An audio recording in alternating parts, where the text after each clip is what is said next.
Okay, I just have a few quick thoughts about nature. You see, you can't hold on to anything because let's imagine the hand trying to hold on to something and then you hold on to the thing, but here's the thing, you feel like you are the hand, that's why you are holding on to something, but in actuality you don't. You're not even the hand. The hand moves by itself. It's part of the same world that you take it as to be you, that you're moving it. So the hand and the body and the head, including the brain, the mind itself, like that you think that you are a human, or that who you are, like you have an identity or stuff like that. It is part of this world. It's not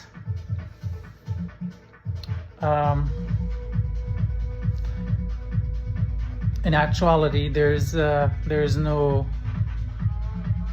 identity, like other than the mind creating the identity for itself. Wait, let me change this music, I don't like this.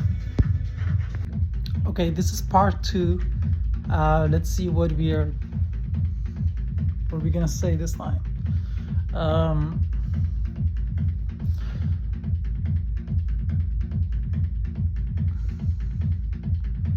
Yeah, so the reason I use these metaphors and try to say this is because, or use this string of like understanding, making connections as an analogy that I earlier made a lot of statements. But here's the thing, what I've been trying to get at is that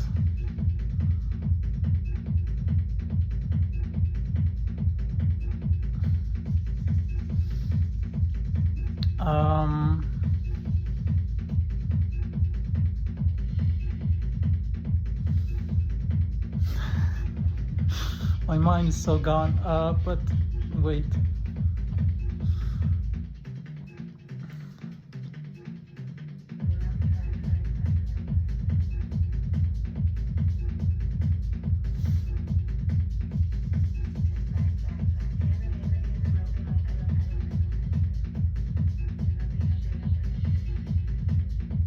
Yeah, you see, the thing is that we take ourselves to be the center. And I do not mean the center of like, I do not mean in an egotistical way, but in an actual way that's happening. That if I don't have myself at the center, there's a lot of stuff that is like related to my metaphysics, related to my behavior, understanding, and this kind of stuff will not be giving the same expression as earlier that the body will give expression. So the body is like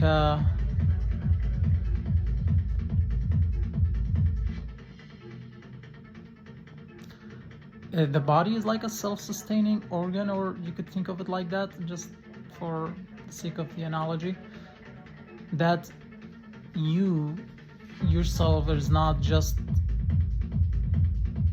it's hard to talk about this because like at every stage in my life I used to have a sense that I was like, oh, I am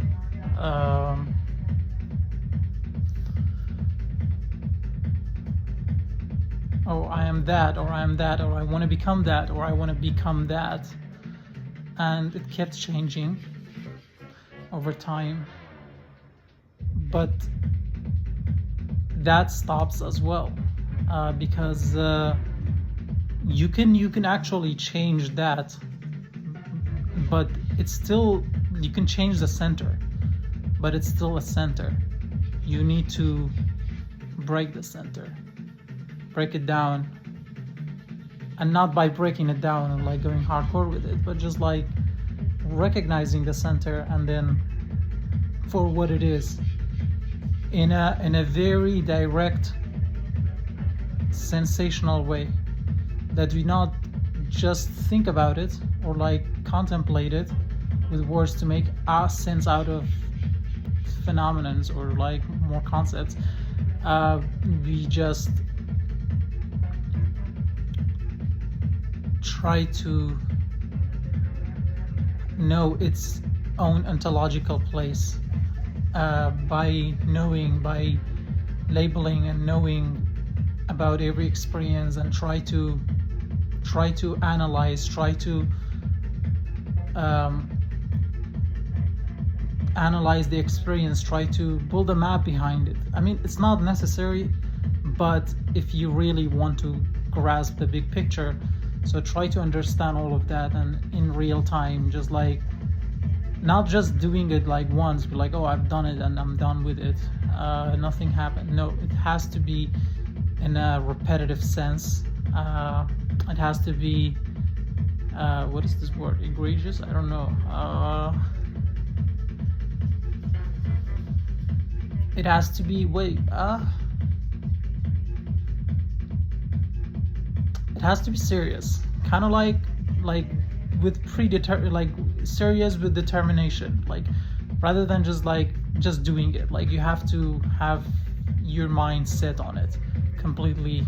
I mean, basically that's also what meditation is. You set your mind onto something and it practices and it gets strong with that.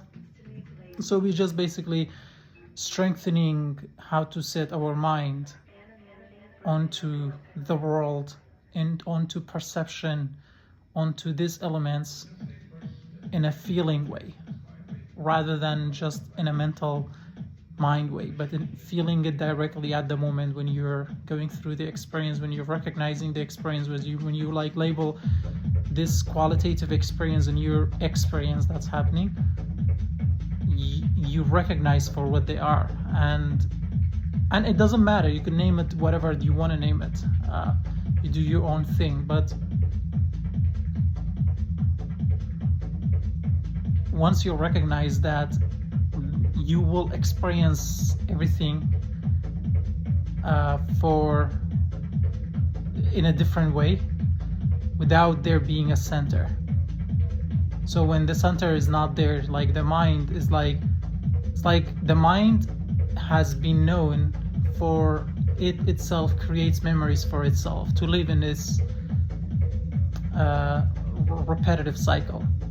And so once it has been known, I mean by being known by you, once you know that, the mind also knows that, itself knows that. So when it knows that, it stops, because it recognizes that it is a necessary process. It stops and you will have a moment of peace. And in this moment of peace, there's a very radical shift in the perception of, like in the ontology of the perception during that moment, that you will momentarily experience yourself and the world as not based on the story that you have in your mind. And a lot of people call this process awakening, because what you're getting exposed to, it's not actually another story. It will just show you that, hey, this is actually without the story. So this is the raw reality. This is without the, like, it's like you have a vacuum like you have a vacuum, and one of them is like has air in it and some gas and whatever in it. Like you probably don't see clearly, but the other one is like has been like taken out the gas from, so it's like empty space. You have it's a vacuum. It's like what do you call a package? Let's call it a package. Anyway, you get my sense. You get what I'm talking about.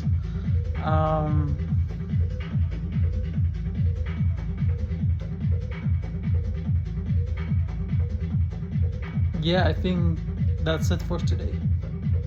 Peace.